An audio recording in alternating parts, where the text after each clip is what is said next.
Bobs, we here. What it do?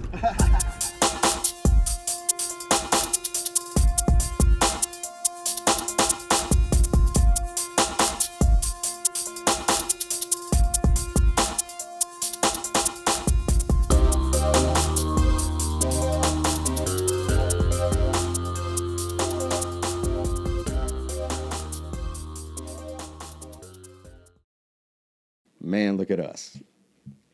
I mean, I remember when did you come with Louis the singer? This was what, maybe a year ago? Yeah. Yeah, man. How has life changed since then?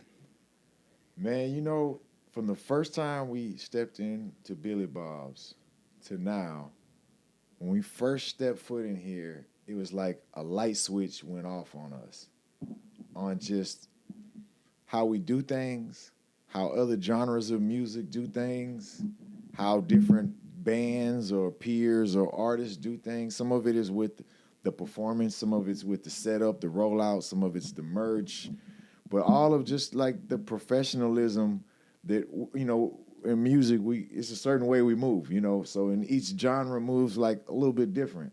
So the first time I stepped foot in here, I knew of Billy Bob's, but my first time walking in here and experiencing the radiance, you know what I'm saying? Because it feels like it was like, you know, like a nuclear power plant when you go there, and it's still like, you know, whatever, you know, that's what it feels like. You can feel the energy in the building, and then walking around is so inspiring, so motivational. Seeing the different artists, these are the greatest musicians that walk planet Earth. So seeing them come here, and some of them having completely different stories than me, some of them having similar stories than me. So just, you know, some of that, it just is very inspiring, and it made me want to be a better version of myself. So from the first time we stepped foot in here, when I was opening up for Louis the singer, it was a light switch went off, and me and my boy Goo, the whole squad, we were like, all right, we got to step our shit up. We've been doing this for a while now. We've been doing music for a long time, but you know, we really got to step it up. And are we capable of improving this late in the game? How much improvement can we bring? What can we bring that's different? But it's not too different to where our core fan base is like, nah, that ain't what we want. We want the old, you know? So all of those are things. Sometimes you just got to do it instead of just overthinking the steps you make. You just got to make some steps and correct yourself, improve as you go. And that's kind of the strategy we had. We talked to other artists. I talked to some of my other friends who have performed here and sold out before, Billy Bob's before, talk to them about how they do it. Just certain, you know, logistical questions, you know what I'm saying? Talk to you. Yeah. We talked your ear off plenty about all kind of stuff, about the in-ears, just because we use in-ears, but just certain ways we typically don't perform with a live band. And even then, with this type of venue, we didn't also want to come in here and bring something that was too different than the local patron who comes here on a regular. We didn't want it to be a complete shock to them, like, what the hell is going on? We wanted it to be somewhat still in line performance-wise, like quality-wise in the music, or, you know what I'm saying? Just so in a lot of rap shows, first of all, a lot of hip-hop shows. Now, I'm not talking about, like, the top, you know, 5% of the rappers out there. The top 5% of the rappers are like the top 5% of any other genre of music, you know, but everybody else in hip hop, for the most part, don't typically use in-ears. They don't use in-ear monitors. They don't typically perform with a live band. It's very rare in 2025 you'll see a newer artist, unless they're like a legacy act or an act from the 90s. Most hip hop artists still perform with the vocal tracks in the background. A lot of this comes from, you know, the venues that we perform at. A lot of times it's nightclubs. So, you know, you don't bring a band into a nightclub that's like jam-packed. You know, it's just not really a band type of atmosphere. I guess it could be, but in hip-hop, it's not typically done like that. So a lot of the, you know, the things of what we do and why we do it is just because we've been doing it like this. And so, you know, when we came in here, it was like a eye-opening experience of, well, just because you've been doing it like that doesn't mean that's how you should do it. And it's been a how can we improve from that point to now? We got to improve. We got to get better. And us stepping up a lot of areas to prepare for a Billy Bob show helped us across the board for all our performances. You know, for instance, I started running, you know, just to get in shape. Sure. So I mean, I'm still gonna be sweating on stage like I'm about to pass out, but you know, it's definitely, you know, it helped the improvement. You know, just with the rehearsals, some of this too. Like I said, like when you talk about the top elite of the hip hop artists, you know, Megan Thee Stallion, she's a friend of mine, and you know, I was talking to her about this and talking to her choreographer about this, and he really put me on a lot of game. He put me on so much game, me and Goo, on how they rehearse every single day, even if she has a show or not. Doesn't matter if she doesn't have a show for 2 weeks. They rehearse the show every single day, full rehearsal, full speed rehearsal, everything, full rehearsal. And I was like, damn, really? Even though it's the same song? Yeah, we want to be on point no matter what every time. And I thought about it, you know what? As many times I sung Still Tipping or Grills or any of my Swisher House freestyles, I might have sung them thousands and thousands of times. You know, it's why wouldn't I want to be on point every time I do it? And I do. I want to be on point. Yeah. I want it to be, if it's your first time seeing me, if it's your 20th time seeing me, I want you to say, man, he got it. Well, he still got it. He killing it still. I want it. If you come to the show with your parents and you grew up, your parents telling you about me or something, or you heard about me, you're like, man, I don't even know this guy. My parents talk about him all the time, but if my parents like him, I'm going to check him out. I ain't trying to be on stage huffing and puffing and, about to pass out. Dude. I want to look like, that's why you like him. Okay, yeah, he do his thing. And then, another thing, like I talked about, when you in the presence of, legends, icons, and greats, like the stage at Billy Bob's has been graced by so many icons. I bet that carpet is like, man, that carpet is probably like so valuable with sweat of all the icons of the drip, all the spit in there, the beer, you know what I'm saying? Maybe some blood in, I don't know. But it's definitely, to be amongst those people, even though we're not here at the same time, I'm not here at the same time as them, I feel like I am. I feel like their presence is here. So I want to make them proud. I don't want them to watch me on stage. I don't, what I'm saying? I don't want B.B. King's handprints to be listening to me in the other room. Waylon Jennings and Willie Nelson handprints listening to me in the other room. Like, man, what is he doing, man? Come on. Yeah, I want them to be like, yeah, man, okay, Paul Wall doing his thing. You know what I'm saying? So, even though it's just, you can talk about hypothetically, but, it's just something that wanted me to be a better version of me, and so I greatly appreciate the opportunity to be able to come here and to learn and be inspired by so much dope music and great moments. Like, and you think about being at Billy Bob's, I mean, of course, you think of all the sold out shows that have been here, all the great artists that have been here, all the artists who got their start here or, worked a fan base and worked through, their shows here to be on the top stages. How, you think of all of that, and it's a lot. It's something that, I definitely don't take any of that for granted. I take it as a opportunity to, man, I want to throw my hat in the ring. You know what I'm saying? Mm-hmm. Let me see how I can be my best version of myself amongst them, amongst all the greats and legends that have come here. Where is my place and all of that, and you think about the moments, for the fans that are here. I'm sure people have met their spouses here, or I'm sure people they've come here and this is their first concert to ever come here. I mean, the times we come here, even like when we're like doing a sound check and run through and it's like an off night and it's something else going on, but we're just here just to, talk to you or talk to somebody backstage or something. And you see you meet people and you'll meet people that'll be like, yeah, I'm here from New York. I'm here from Montana, Minnesota, Atlanta, anywhere. And they're here to experience Billy Bob's. And it's just amazing to be a part of those spectacular moments that have been here throughout the years. It's changed a lot of people's lives, and you can tell when they walk on stage for the first time that there's a different type of majesty that's associated with being out there. But other life-changing events and influences for you, rolling back a little bit, how did Swisher House movement really change and what changed your life? What did it do for you working with 5,000 Watts and crew? Man, the Swisher House movement, it allowed me and all of us in the Swisher House to have a platform to really showcase our talent, to work through the rawness of our talent, for the fans to grow with us as we grew. So it was a amazing opportunity, especially the stronghold that the underground music scene in Texas had.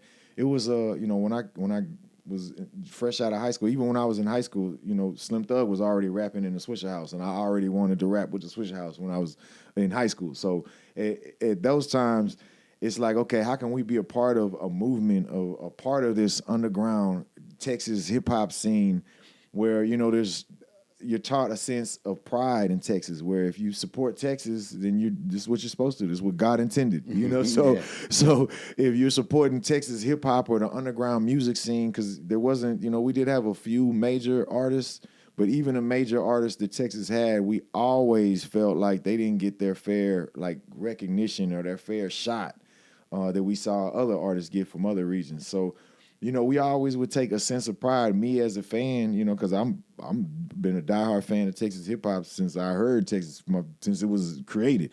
So being a fan of that, you feel a sense of pride of listening to these artists in your car when you're riding around the parking lot, or when you're at the club, or you're at home, or at a party, or when it comes on in the club. You just go crazy when it's the Texas hip hop artists, because those are the ones that you really root for and cheer for the most. You scream up and down for when you hear the Texas artists. So to be able to have that shot and rap with the Swisher House with Michael 5000 Watts, OG Ron C, was a amazing experience. Also, Michael Watts taught me from day one in the Swisher House. It's the mixtapes is all about promotion. I'm building a career. I'm promoting myself, promoting an album, promoting an event, a show, something. But it's all about promotion. The mixtapes are all about promotion. It's a stepping stone to get to another level, which is eventually, our actual record label, a record deal, or being, part of a record label, putting albums out. And which Swish House wasn't a record label at first. It was just mixtapes. So when it became a record label, then it was like, okay, now we got we start to finish. We got the farm in the back where we're growing it. We got the manufacturing where we're processing and getting it ready, and then we're packaging it up. Then we're shipping it out, and we're selling it direct to the customers of everything we did. It was so it was a real blessing to be on the underground scene at Swisher House and be an artist signed to the Swisher House as well. So big shout out, big salute to Michael 5000 Watts, OG Ron C. Yeah, man. And you've had major hits. I mean, there's no doubt about that. But you've also, like you said, stayed true to the underground. Yeah. Is there a difference on how you approach writing a hit versus how you would approach writing something for culture? Man, there is definitely. But I say when you say writing a hit, I mean, not one song I've ever did do we know is gonna be. Right. The ones we think are gonna be hits usually aren't the hits. Really? You know what I'm saying? So Still Tipping, Sitting Sideways, Old Girl, Chunk Up the Deuce, Break 'Em Off. None of those did we know they were going to be singles or hits or any of that. Grills, you kind of maybe assumed it would be a hit because it's Nelly. Every song Nelly got is a hit. And Jermaine Dupri, so you kind of were leaning like, oh, I just want to be on the song. I hope they don't take me off the song. So, but I don't want to mess Still up. Tipping is just going to be another song? I mean, at the time, it wasn't Still Tipping like you hear it now. At the time, it was. First of all, Mike Jones, Slim Thug, they didn't rap to that beat. They rapped on another beat. When I rapped to that beat, it wasn't like listening to the beat at Billy Bob's or listening to the beat in a studio. We recorded Still Tipping in Michael 5000 Watts' house where I'm holding the microphone with a T-shirt over it. Right. We had a microphone stand. We had popper stoppers and all of that, but the vibe we wanted was that freestyle vibe where you holding a microphone at a party and you're freestyling. So some of the, the audio might be a little out there, whatever, but that's part of the magic in it. You know what I'm saying? So when I did my verse on Still Tipping, it was just me and Magnificent. We both did verses on it. And then they ended up flying in the other vocals, and it was, okay, it can't be 4 verses. We got to take one of them off, and they voted, and my verse got left on. Magnificent Magno, he had a hard verse, too, for Still Tipping, though. But, I mean, like I said, at the time, we didn't know it was going to be a hit. You just never know. And like I say, the ones we think are the hits, they're never the hits because we're overthinking it, or we're thinking, like, for instance, the same album that Still Tipping came out on, The Day Hell Broke Loose, The Day Hell Broke Loose Part 2, Still Tipping is on there, and there's another song on there which was the beat that was so close. It wasn't the original time they recorded Still Tipping. It wasn't that beat. You know, it was another version where they were going to fly in the vocals onto that beat. So this song, anybody out there want to listen to it, go back. I don't even know the name of it, but it was Mike Jones. It might have been Mike Jones' Magnificent, but it was Mike Jones, and the beat had the Nutcracker Home Alone. Dum dum dum dum dum dum dum dum dum dum dum dum. That was the beat. And that was the beat that was like gonna be Still Tipping beat. You know, but my boy T. Ferris was like, nah, I need to beat this one with the violins. I had no say in any of it. I just did my verses and they did whatever they wanted. Yeah. So it wasn't, I didn't even have a vote. I didn't have a preference. I don't even know if I knew I was allowed to have a preference. You know what I'm saying? I'm just hungry, rapping. This was at a time when me and Chameleon there, we had split up, went our separate ways. I started off with Chameleon there. We both went on solo paths, and then we linked back up again later on in life. And of that course, was just business, though, right? That was mostly just business. Yeah, it was just a little bit personal here and there, but most of the part it was just business. And you know, of course, he came out with me last time I was here with Billy Balls, and it was a momentous occasion for us. You know, of course, that's my brother. I love Chameleon there. Yeah. But when me and Chameleon went our separate ways, basically the rap industry in Texas washed their hands of me. And maybe him too. I can't speak on his behalf, but you know what I would be told by everybody was, "Oh, you don't got it as a solo artist. You kind of need Chameleon there." You know, and they tell me politely, but that's basically what they would be saying. They say, we don't want to sign you as a solo artist. We want to sign you and Chameleon." I mean, I don't know, but T. Ferris came to me. My boy T. Ferris, he came to me and was like, "Hey, I'm not trying to sell you on signing with us. This isn't like this isn't a sales opportunity for me. I'm trying to, sign you as an artist, but I do want you to know, I talked to G Dash, I talked to Michael 5000 Watts. Those are the co-CEOs of the Swisher House. He said, I talked to them. They both, along with me, we love you. The door to the Swisher House is always open. If you ever want to sign and do a deal with the Swisher House, the door is always open. I'm not trying to pressure you, but if you want to, I just want you to know that you had this option.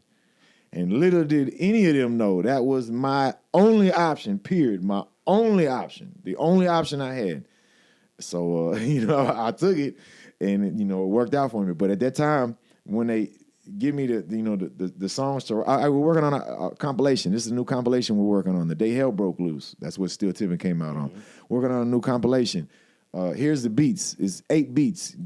Rap to anyone you want. This is what T. Ferris told me. Rap to anyone you want. Rap to all of them if you want. Do a verse. Do the whole song. Do 2 verses. Do verses, no hook. Do just a hook. Do whatever you want. Like, it's just do whatever you want. And I was like, all right, I'm rapping to every single one. And Still Tipping was the last beat that I couldn't write to because it was also at that time I used to write on a little CD player about this big. Like a little table, right. boom box, yeah. Where if you play it too loud, the bass is gonna start skipping the CD. Right. That's something. That's something. If you born after 2010, you don't know nothing about it. You know what I'm saying? If you born after 2000, you might not know nothing about it. But yeah, so you got to play in real low so bass don't skip. And I'm trying to write, and all I hear is do do do do do do do do do do do do. What is that? What am I supposed to rap? What am I supposed to rap about? And T. Ferris was like, you don't got to rap to this if you ain't feeling it. And I was like, no, it ain't that. It's just I need some direction. And T. Ferris was always really, really good at giving me direction. He actually was the first person to ever give me any sort of creative direction when it comes to, hey, I was thinking you sound good on these kind of beats. Hey, you sound good when you talk about this subject, man, you kill it. Hey, you know what would be a good idea? What if you did this and this and this? And T. Ferris used to give me all kind of great ideas that led to my entire show. Every song I perform on the stage is a song T. Ferris directly had a hand in, where if he didn't have that hand in it, the song probably wouldn't even exist. Wow. Every song I sing, except for the exception of Johnny Dang with that Mexican OT and Drody, Swinging in the Rain, and that might be it. Every other song that I performed were all. So when you say how we didn't know it was a hit, I'm going to be honest. You probably got to talk to T. Ferris because he might be the only one that knew it was a hit and knew every song because just being honest with you. Sure. My Sitting Sideways, I like the song, I like the beat, but I didn't think, oh, this is a smash hit. This is a smash hit. I liked it. It had Big Pokey on the hook, and so I was like, oh, that's dope, man. I'm finally gonna get a song maybe with one of my favorite rappers, Big Pokey. This is dope. But I thought it was just like a personal achievement for me to personally have a song with one of my favorite artists. I didn't know from listening to it this is gonna be a smash hit. Right. Even when we recorded Sitting Sideways, originally it was myself, Big Pokey, and Lil Kiki. I did a verse, and in those days, like I said, we had the little CD players with no bass. Mm-hmm. So this is I was still working out how to fight off my distractions, because when I'm trying to zone in and write something, I would get so sidetracked. If I'm writing, then I'm starting thinking about number 2 pencils, and if I look down, now I'm thinking about rugs, and if I look at the wall, now I'm thinking about this, and it's like, man, why can't I just write this verse? But I would get so distracted. So I would get the tempo of a song, get one line. All I need is one line. Don't even need to be the first line, just one line so that I can remember this is the tempo. And then I would go somewhere quiet, like my car, turned off, the bathroom, the closet, and just sit there and write in dead silence. Because if there's any noise or any distraction, then I'm going to get thrown off. So I went to my car, wrote my verse for Sitting Sideways, came back, laid it. T. Ferris said, man, your verse is hard. You got a hard verse. It's definitely a dope verse, but it just don't really go with the beat. Now, this is like the telephone game. If I tell you something and you tell Amanda and she tell Marty and they tell somebody and they tell, by the time it comes out, it's not the real, what I first started off telling you. Yeah. So that's kind of how it was where, in my mind, I got the tempo going, but then when I get in the car, the tempo sped up a little bit. So then when I try to lay it, it's coming out kind of jumbled a little bit. That's also how, like, when you hear, like, some of my cadence of my delivery is accidental because I really wrote it to a different tempo and I'm just trying to catch up, on the verse. But I remember T. Ferris saying, like, hey, man, I got bad news. And this was, like, devastating news for me. Bad news. Lil Kiki was my favorite, still is my favorite rapper of all time. One that inspired me to want to rap. I had never done a song with him, never met him professionally. I met him here and there as a fan, but never met him professionally as I'm an artist and I'm going to get him on a song. Even once I started, like, kind of blowing up on the underground. And I remember, we got him on Sitting Sideways because him and Big Pokey, they were my 2 favorite rappers. So Big Pokey had a sample, which got sampled for the hook, but it was featuring Big Pokey as well on the verse and Lil Kiki as well on the verse. Well, I was signed to, this is right when we did a deal with Atlantic Records, with Warner, and it was Warner Brothers and Atlantic Records, and I was signed to Atlantic Records. And T. Ferris said, man, bad news. Atlantic say Big Pokey is an independent artist. Lil Kiki is an independent artist. Both artists unsigned, not signed to a major. They said there's no way, absolutely not. We're not putting 2 unsigned artists on there. We'll let you get away with 1, but we're not putting 2 because they said we're not doing their work for them. We're not going to blow them up just for them to go sign a deal with Universal or Interscope, or somebody else.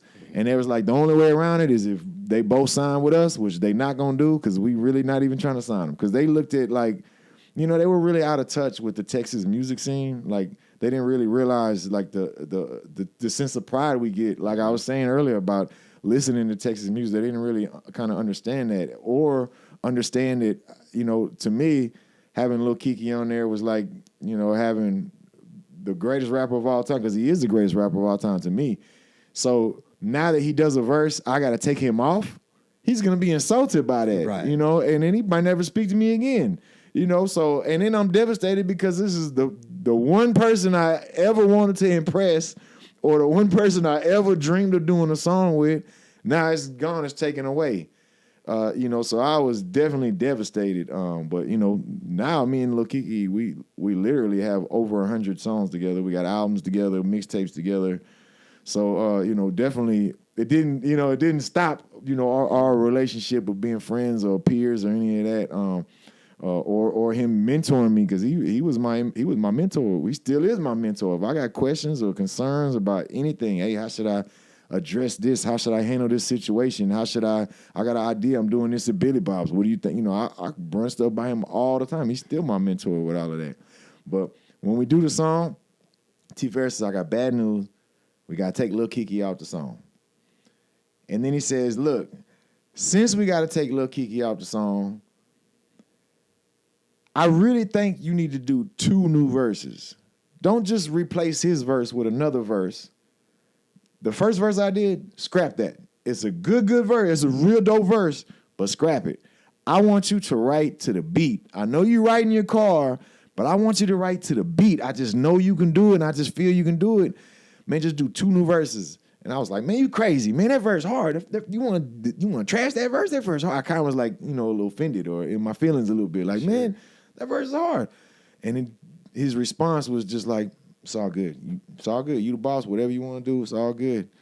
But to me, I'm not the boss. To me, he's the boss. He's the head coach. The head coach is the boss, not the player, no matter how star the player is. The head coach is always the boss. So to me, it was like, well, I ain't the boss. You the boss. What do you mean? And I just seen it. I let him down, and I was just like, man, thinking about Michael Jordan and Phil Jackson, Scottie Pippen and Phil Jackson, when Phil Jackson told Scottie Pippen to run the play, and Scottie Pippen sat on the bench and said, I ain't running that play. I ain't doing that. And he refused to come in the game or whatever, refused to run the play. I'm like, damn, I can't be that, man. If my coach tell me to run the play, I got to have faith and trust in my coach. At least try it. At least let me try. Because that was his thing was, why don't you just try to write in 2 new verses? And if they whack, they whack. But, I'm like, all right, well, at least let me try. So then I wrote 2 new verses, and that was it. That's Sitting Sideways that you hear today. But that first verse I wrote, I always knew, man, that verse hard. I'm going to use it for something. If somebody called me, a hip-hop great, and I just need a hard verse, just like, yeah, this is perfect. Or if it's a crazy song, and I'm in town, and we only got 15 minutes because we're about to go, and this and that, and I don't have no time to write a verse. Well, I got one on my back pocket just for this. So to this day, it's unused. Well, then okay, as time goes on, I get a call from my boy Plain Pat. He used to manage Kid Cudi, a bunch of other people. He A&R'd a bunch of stuff. He A&R'd Kanye West. He tried to sign me to Def Jam, and Def Jam didn't really want to sign me or whatever reason. I don't know. The deal didn't work out. But he still kind of kept in touch with me and would give me a lot of advice. When I linked up with Kanye West, he reached out to me again, was like, hey, I see you linked up with Kanye West. I'm A&R'ing his new album. I want to try to get you on a song with Kanye West. I know it's far-fetched. It's out there. He say he's cool with you, like your style, whatever, but he's very picky. You could do something and he could delete it. You could do something and he don't use it. You could do something and he tells you he loves it and he doesn't use it. Or whatever. He's very picky. But it's an opportunity for me. And I knew that. He knew that. He was like, man, look, this is a hell of an opportunity for you. If you on a Kanye West album, that's huge for Paul Wall career. That's huge for me. So I'm like, yeah, send me the beat. And I said, oh, man, it's perfect. It's perfect for the first song. So it just, how everything happens, it's like, for sure, it was meant to happen that way for me. Now, if I would have never had that verse already in my back pocket, I literally straight up, I got this verse somewhere on paper written down. Because back in those days, right? What Plain Pat told me about maybe I don't make it, maybe I get taken off. That's a real fear I lived with every verse I ever laid in my life, because that was the way of the Swisher House. Mm-hmm. First of all, the hard drive could crash, or the computer could crash. This is before Pro Tools. I don't know what they was using back then, but whatever it was, digital perform. I don't know whatever it was. The stuff used to crash all the time. All the time we'd come in there and lay freestyles and they get deleted. So we would always have to either, and we wouldn't get like, you go in there and do it, you don't get a copy of it, because he would be putting together, Michael Watts and OG Ron C, they both would be putting together mixtapes.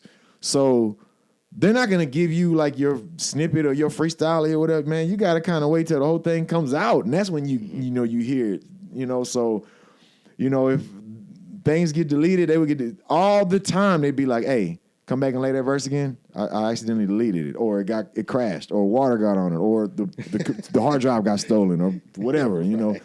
So, and also the Swisher House was very like culturally gatekept, or just the underground. The underground was culturally gatekept by people trying to infiltrate, like mainstream people trying to get the love of the underground, or people who just trying to like think they're better than this artist or that artist. So they like want to one up them one type. So this is something that would happen all the time.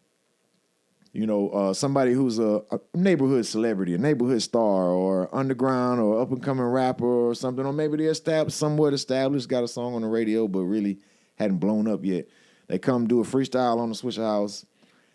They leave and go tell everybody in the neighborhood and anybody that'll listen, man, I went over there and wrecked them. Man, I wrecked them. Now, there's nothing wrong with being cocky or confident, I don't think, but the people will sometimes do it in a derogatory way, like, man, they ain't got nothing on me. Like, I wrecked them over there. And it will get back sometimes to Michael Watts, OG Ron C, and it'd be like, all right, you wrecked us? All right, boom, deleted. Your verse deleted. Now you ain't on the mixtape. So I knew that already as a fact. If you rap on a Swisher House tape, don't say nothing till it comes out, because you could tell the whole world and it come out and you're not on it and you be feeling stupid. So it's like, okay, from the first time I ever, also, my affiliation with the Swisher House started long before I rapped with the Swisher House. I went to church with OG Ron C's mom, his grandma, his dad, his sisters, so I was very, very close. OG Ron C, also his cousin, is the one who gave me the name, Paul Wall. He gave me that nickname, Paul Wall. And I used to do street promotions back in those days when I was 16, 17. For Def Jam, for No Limit Records, for Cash Money Records, mostly Def Jam and No Limit. So that's really how I started in the Swisher House, was passing out flyers to parties, to the Swisher House parties that would happen. Then when the Swisher House CDs and tapes were out, I would either promote those, or this is how me and T. Ferris, man, we both were 17, helping manufacture the actual CDs. And we'd be in there running shifts 24 hours a day, just pressing up our own CDs. And then we'd deliver them. I'd go one way, he'd go another way. Yeah. And that's how I met a lot of the store owners. That's how I learned a lot of the music business side of it, where it's more than just, you're just a talented artist, or something. But I learned like the business and how to work and hustle the music, just really just put my hustle into it and just give my all. But it was through that. But the first time I ever rapped on a Swisher House tape, I was putting up some posters at a record store, doing promotion for Def Jam Records, putting up posters. I see Michael Watts. We're already friendly. I do promotions for him anyway. He's like one of my heroes. Him and Ron C, they were my heroes. So it was like, you know what I'm saying? I always, of course I looked up to him. So I'm like, oh, Watts, what's up? Oh, what's up, Power? And we were friendly. We were real friendly. And then I asked him a question. I said, man, Watts, I got a question. I used to love Cash Money Records. Still do. But Manny Fresh was my favorite producer. And I used to always wonder, man, Watts, man, how come I don't never hear Swisher House artists freestyling, rapping on Manny Fresh beats? Y'all rap on the hottest beats in the game. Why y'all ain't rapping on Manny Fresh? He's the hottest producer in the game with the hottest beats in the game. So, man, what's up? And Watts said, well, I let the rappers choose what beats they want to rap on. I said, man, Watts, you need to choose for them once or twice, man. Choose some Manny Fresh, man. Manny Fresh beats so hard, man. I love Manny Fresh beats. And so he said, well, what's your favorite Manny Fresh beat right now? And I said, man, the rapper BG, he had a song, Cash Money is an Army. And I used to love that song. And I said, man, Cash Money is an Army. And Watts was like, oh, yeah, I know that. Dun-dun-dun-dun, bum, bum, bum, bum, dun-dun-dun-dun. And he started beatboxing it, whatever, and just bam, bam, bam, bam, and he just beatboxing. He's like, oh. And we're standing outside a record store. And he said, what would you say on it? Now, Watts knew I was a rapper. This is the other thing. Me and Chameleon there, we were like up and coming as a group, trying to promote. We'd go get our demos made, this and that. But, we didn't have the first clue of what to do for the music industry. Like how to actually make it. So we'd be at the parties and we'd bring our like tapes of CDs and give them to Ron C and Watts and, kind of ask them to play, but we wouldn't bug them. We didn't want to like beg them either, because we wanted to have some type of sense of dignity about it. Like, yeah, we're too cool to do that. But we really were begging, like deep inside, like, please play this music. But it's like, okay, we don't want to come off that type of way, and we'd see people who would, I would see people who would ask Watts, hey, Watts, let me come rap on a Swisher House tape. And he'd be like, all right. Or whatever. Or maybe he wouldn't say yeah, but he'd be like, people would bug him to rap on tapes. And that would be the quickest way to get uninvited, is you ask to rap. That's the quickest way to get uninvited. So I recognized that super early on, that if I ever ask Michael Watts or Ron C to rap on a Switch House tape, then I'll never get invited back, and they're gonna change my number to do not answer, and that's gonna be it. That's gonna be the end of my story, which is Switch House. So I said, okay, I knew that rule. You can never ask them directly. So even then, this wasn't my way of asking to rap on a tape. I really wanted to hear Slim Thug rap on a Manny Fresh beat. Yeah. Slim Thug would kill it. Oh my God, Slim Thug. He still kills everything, man. I always wanted to hear him rap on a Manny Fresh beat. So that was my goal. Was, man, also, you know, I being from the north side of Houston, it was a sense of jamming, a pride jamming the Switch House. I had a sense of just, I loved the Manny Fresh beat. So, man, I want to ride around jamming Slim Thug rapping on a Manny Fresh beat. So me telling him watch that, and he's like, okay, and he starts beatboxing, you know, the beat. And he says, what would you say on it? And I just kicked the freestyle right there, and he was like, "Hey, what you doing? You busy? Hey, let's go to the Dust Bowl and lay it." The Dust Bowl was the name of the actual house that Watts grew up in, that he converted to a studio, and he called it the Dust Bowl because there's dust everywhere. Because nobody lived there. People would just come in there, work, maybe smoke here and there a little bit, but it'd be all working, like everybody working in there. So there was no cleaning going on at all. But it was nicknamed. He's like, "Man, come on, let's go to the Dust Bowl. Come lay it real quick." And I'm like, "You for real?" I'm like, "This, come on." I hopped in his Impala. We rode to the homestead. We went to Rosewood, laid the verse. Matter of fact, when I was over there, Lil Ron, who was like, I don't know, 12, 13, 14 years old at the time. He lived a few houses down. Michael Watts grew up with Lil Ron's parents. And they, you know, were like, hey, Watts, you know, our son, he rap. Why don't you give him a shot so he don't go to the way of the streets. And Watts was like, all right, and gave him a shot. Lil Ron could rap his ass off. So I remember Lil Ron coming over there. But, I mean, I was young as well. I was probably like 18, 19, you know, somewhere up in there. But Lil Ron was slightly younger than me, like 13, 14. So when you're 18, you see someone 14, it's like a little kid kind of. So, yeah.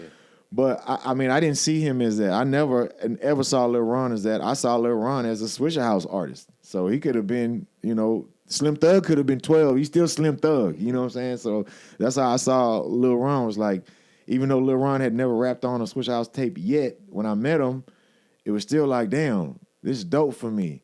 I get to meet one of the artists before they like are discovered by the world. You know what I'm saying? I get to meet them and whatever. That was so dope. But at the same time, I remember a lot of the established Switch House artists kind of like they would kind of gatekeep the Switch House. So, you know, Lil Ron, they treated him like a kid sometimes. Some of them, not all, but some of them did. You know, it might have been like a little, I don't want to say hazing or nothing like that, but they kind of treated him. But I never treated Lil Ron like a little kid. I treated him like he was a Switch House rapper. But I remember him coming over there. That's just a little side anecdote about the Switch House. My first time recording with Michael Watts, I went in there. I laid something down to I think Bling Bling. It was another BG song, and maybe Cash Money is an Army. I don't know if he had that beat. I can't remember what it was, but I did like 2 freestyles, and I was like, "Oh, damn, that's what's up." And I'm just wondering in my mind, damn. Will these freestyles ever make it on a Switch House tape, or am I just over here like, what is this? You know. But it was a great moment for me, a great occasion. And then Watts called me back a couple of days later and was like, "Hey, bad news, hard drive crashed, so we lost the verses." And he was like, I wrote them down. Right, yeah, right. Well, that's what I learned. I didn't write those down. That's what I learned. They share you write down the verses. But that's why I always kept the verses. Yeah. But it actually worked out because he was like, look, the hard drive crashed. He was like, hey, why don't you come back and do another one? Come back and bring your boy Chameleon with you. And Watts definitely he always loved Chameleon. Watts loved the way Chameleon rapped. Me, I can't say whether he liked how I rapped or not. He loved me as a person. Sure. I know, I'm talking about the early days when I was 17, 18, 15, 16. I'm talking about those days. You know what I'm saying? I ain't talking about now. I'm talking about those days. So those days, me and Watts always were real close friendship-wise. But I don't know if he liked how I rapped or not. But I know he loved how Chameleon rapped. So he was like, hey, why don't you bring Chameleon there with you? Like, hey, I asked Chameleon, what's up, Chameleon, you want to go? He was like, come on, let's do it. I'll go. And then, you know, we came over there and we laid 2 other freestyles. We actually, Lester Roy, another Switch House. Matter of fact, because I asked him, I said, he was like, what beat you want to rap on? I said, man, Cash Money beats. I want to rap on Manny Fresh beats. Mm-hmm. So we picked one, and then I picked another one. And the second one was called "Follow Me Now," and it was a Juvenile song. And he was like, "Oh, Lester Roy wanted to rap on that too." He said, "Well, why don't you call Lester Roy up and get with him, and then y'all can do it together." So I called Lester Roy, or Lester Roy might call me, and we would just. He was like, "Hey, I'm going over there. You want to rap on it?" Yeah. So we went over there, but anyway, that was how I learned that, man. You better keep those verses until it's out, like actual on CD or on the internet or something. And even now, like I got every rap I write now is on my phone, and I email it to myself to a special email address. And sometimes I want to just make sure I'm not repeating myself. Mm-hmm. Sometimes if it's like a word or a line, did I say that before? I think I might have said that. And I'll look it up. Oh, I didn't say it like that. I said it different. Or, sure. Or I did say that exact thing. Damn, I better change it, because I got so many verses. Reference. Yeah. Or if we're shooting a video and it's like, hey, we're shooting a video. I don't know the words to that song. I recorded that song 2 years ago sometimes. Yeah. I haven't heard it or thought about it since the day we recorded it. Sometimes we might record 8 songs in a night, or I'm back to back to back in the studio every single day. We're doing 2-3 songs a day by the end of the week. I don't remember that one song. I don't remember the verse. So if I'm gonna look up the verse, I'll type in a couple keywords, and then boom, it'll pop up, and then the lyrics will pop up, and then I'll learn it for a video or for a performance or something like that. But so that's why. But I learned, like I say, back in those days, man. I learned keep that verse handy, write it down, and that's why I did. And then that's how we got the Drive Slow. The song "Drive Slow" with Kanye West was from my "Sitting Sideways" verse. That T. Ferris said, "That ain't it, man. Save that for something else." T. Ferris said, he was like, "No, that ain't it for this song. The verse is dope. It just don't go with this beat. Save that for something else. Save it for something else." So. Thank God for T. Ferris. Yeah. Some of the best advice I ever took was all the advice I took from him. So, switch gears a little bit. Literally, I saw on Facebook you looking for an Impala. Oh, man, yeah. You a car guy. I'm a car guy. Yeah. I'm a car guy, right? Yeah. So, Houston culture is all about cars, swangers, the whole nine, candy paint. Yeah. Do you remember the first car you ever built? The first car I ever built, yeah. Well, I mean... I would say built is a strong word. The first car I ever had was a Kia Sophia, a 97 Kia Sophia, 1997 Kia Sophia. And this was in like 97, 98, something like that. So it's like a little itty bitty, Toyota Corolla-esque kind of car. But, coming from always the culture of always wanting to have something like that look nice was fixed up was like, I don't care what I got. I'm going to fix it up no matter what I got. Put rims on it, painted it a little bit, put some sound in the trunk. Now, that trunk, let me tell you. Now, in Houston, we do pop trunk where you hit a switch and there'll be hydraulic pumps that lift up the trunk and then show off, the speaker setup. You might have a custom lid with some words. It might have your street name or a phrase or something. And, in the hood, in the inside hood of the trunk, it'll be like neon lights. It'll say whatever. It could say, break them off, or sitting sideways. Or it could say, something vulgar. Or it could say, what I'm saying. One guy had something one time. Sleep Dog, rest in peace. He had "Don't watch me, watch TV." And he had cameras pointing out to when you walk up into the trunk, you're seeing yourself in the TVs he had. Oh, wow. And he'd say, "Don't watch me, watch TV." And you look on the TV and you're like, damn, that's me on the TV. What a How did he do that? Yeah. Like that's one of the cleverest things. So, that's when you see the personality of the car driver in the trunk. But anyway, with the hydraulic, when you hit the switch and the hydraulic pumps open the trunk, okay, I couldn't afford that in 97, 98. So what I did was the homemade makeshift where the Kia Sophia trunk, you hit the pop and the trunk go boom, flying up. It goes flying up. It wasn't like it just pops and you got lifted up. It just went flying up. So I tied fishing twine to the inside of the lever that latches, to the inside of the hood, through the back seat of my car, underneath the driver's seat, and I will hold it. And I would pop the trunk, and it'd be like this. And as I like give it some slack, it open, and I close it. And I'd open, and I close it. And I didn't have neon lights, but I had like one of the neighborhood store shirts where we you know, we say Fofo Acres Home or North Side or whatever. One of the shirts you people wear with all the, you know, just a neighborhood shirt that I put on the back of my speaker setup. And I had neon lights, not neon lights in letters like, you know, I got now or we could afford or the real way you're supposed to do it. I had the 16-year-old version where I just had a neon bar in there. And if you just drove by, you're like, man, okay, he doing his thing, but what? And then I remember one time somebody seen me actually popping the trunk with the thing, and they were like, oh, man. It was like the funniest thing in the world to them because it's people that I knew that I had seen week in and week out in the parking lot of the club. Right. And they just thought I was looking good holding over there. They didn't know I really was holding the fishing twine. They were like, yeah. They're like, damn, we didn't know you was reeling in the hall right here. Man, but. Well, okay, so what's your favorite car now? What you got now that you're just really proud of that you, it's just the one that you. It's so tough because the old schools, the classics, they're my favorite to look at, but definitely not my favorite to drive. When you get in something that's 2024, 2025, or now the 2026s are out, but really you get in anything that's 2020 and up, I would say, I mean, I don't know, I got a 2016, it still is like next level in terms of electronics and everything. I mean, just the comfort level in a 2025, 2026 car, I'm talking about heated seats, cooling seats, massage back seats, TVs in the front, TVs in the back seats that recline. You know, there's on the dashboard, there's the monitor that shows how fast you're going. On the dashboard, there's the route from your GPS. There's full entire dash LED screens or whatever. Everything's touch screen. Everything is next level. The car is coming candy painted. The car is coming with speakers made by Bose or something that's next level.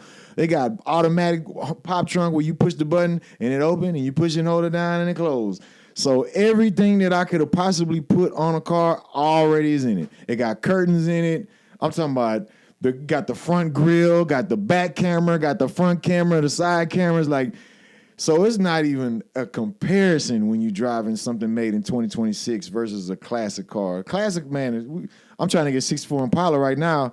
You know, look, them 64 Impalas in California, they so nice. But, man, they don't need AC in California. So they don't have AC in the cars. Right, you know, the 64 Impalas didn't come with AC unless you got the kit. But most Impalas don't have the AC. And then a lot of the Impala, like, enthusiasts, they almost look down on you because you modified it in a way that's not original. So it's like, man, we ain't got no AC on the Impala. But it's Texas. Say, bro. Vintage air, baby. Yes. We need the vintage air. That's what I was thinking about, man. But so some of these things that we want in Texas, like they don't maybe want in California, but also the way they put their cars together in California, boy, they don't cut any corners when they put their cars together in California, man. Shout out to the car enthusiasts. You know, we not too shabby in Texas either. I ain't saying it like that. We got cars. But yeah, we got cars. But I'm just saying, man. But some of these things like, you know, these classic cars that maybe don't have AC, or even if they got the vintage AC, is not exactly the same. You know what I'm saying? Or, you know, some of these older cars, the way they ride, like I say, they look, man, I love the look of the older cars, but the ride of the newer cars, oh, man. So sometimes when I see these concept cars and they're like, oh, Cadillac's going to bring out the Eldorado again, it's like, are they for real? Because this is like, you know what I'm saying? Or I saw one where Impala was about to do that. Like, is this, I don't know, is it real or is this AI? But man, if they do, I'm all over that. Cause I always see those concepts and I get mad because you're looking for them. Yeah. And it's like everybody would buy that if they made it, and you wonder why they wouldn't make it. And you know the worst time is when you're actually about to purchase a new car. You're about to purchase a car, and you see the concept, and you're like, wait a minute. Next year, if I wait another 6 months, then I can have the 64 Impala, 2025 Impala. Like what? But it's most of it's AI, you know. And then this is where this is where the perks of being Paul Wall. I'll call my friends at Central Houston Cadillac or a dealership I know. You know, my boy, their family owns the dealership, so I call them and get the real deal on Cadillac. Or what's going on here? This, that, you know, with Chevy. What's going on? Nope, that's AI. Nope, fake. Nope, Photoshop. Yep, that's supposed to happen, but it might not happen for another 6 years. Yeah, that's gonna happen sooner than you think, but it's real hard to get on the list for those cars. This is the custom made, like the Cadillac Celestiq they got. It's a custom car. They don't have it in any dealership. You have to go there to the Cadillac house or whatever it's called and really make your own. But it's a $350,000 car. You know, all electric. When you gonna get one? Man, my only fear is every time I get real serious, it's the algorithm. Every time I get real serious about going out there to get it, I'll see all these concept cars come up, and it's like, damn, if I get this now, I'm gonna be, because this is why it's happened to me before. I got a Bentley Continental GT Coupe, and I got it, and 2 months later they came out with the convertibles. Yeah. So it's like, damn, nobody wanted a hardtop, and I wanted a convertible as well. Like, man, I want to drop Bentley. But when I bought it, they didn't have the convertible Bentleys. They only had the hard tops. And, you know, they're like, oh, we're never going to come out with the drop tops. We're never going to come out with the convertibles just because they want me to buy the car that's there. Right. You know, you don't have a blue one? Nah, we don't got those no more. But just because they don't have it in stock there. Right, you know, like, you know, but so I got caught up in that hype, bought it. And then a few months later, the drop tops came out. Every person in the world was selling a hard top. I was trying to sell my hard top because I didn't want it anymore. I wasn't trying to sell it because I wanted a convertible. I was trying to sell it because I didn't want it. I couldn't get shit for it. I lost like $75,000 in this car. Really? Just from the devalue of it. And I had it. I didn't drive it at all. I used to keep it at my boy Lil Kiki's house. I used to beg Lil Kiki to drive it. Almost makes you want to just keep it. Yeah. I really would have been better off if I'd have kept it. I really would have. Because, you know, it was a waste, you know what I'm saying, a waste of money. At least if I would have kept it, the value would have held a little bit, you know, and then as, you know, I could still have it today. It's still worth something, you know what I'm saying, if I would have had it today. But I don't know. I've always been, you know, you build a car or you fix it up a car and then you sell it. And then you build up another one and then you sell it. Tell me about it. I've always looked at cars like they were girlfriends and not wives. Yeah. Like That's very smart. I like the way you said and none of them were long-term relationships. I say that in a way like I hope I'm clear. Like they were. Let me rephrase that. I've always looked at cars that we fix up as short-term girlfriends, not long-term wives. Right. So it'd be like some cars I might have had for 5 or 6 years, 10 years. But eventually I'm going to sell it. None of them I'm keeping forever. So every car I fix up, that would be part of the beauty of it is I fix it up and sell it to fix up another one. Yes. I want to do something else slightly different this time. I want to change it up this time or whatever. So it's... Well, and being a car guy, I think part of the fascination and infatuation with the process is that improvement, getting it to where you wanted it and it becomes your masterpiece. It's almost like you took a frame and you painted what you want and you passed the art on to someone else so they can enjoy it someday. Right. And the passion comes from turning that blank frame into that piece of art. Right. Yeah, I totally feel you. And I'll prove that here in a minute. Yeah. Hey, listen, I don't want to take up too much more of your time. I do want to say something to you, though. I have the opportunity to see a lot of different artists come through here. And all of them, much respect to them because many of them have worked many, many years. But with this new generation of artists that are taking advantage of and really benefiting from the digital world and social media world, it's really easy to come up and not have to do much more than a few posts on the internet. And what I've seen from you since that Louis show is no cheating, is only hard work.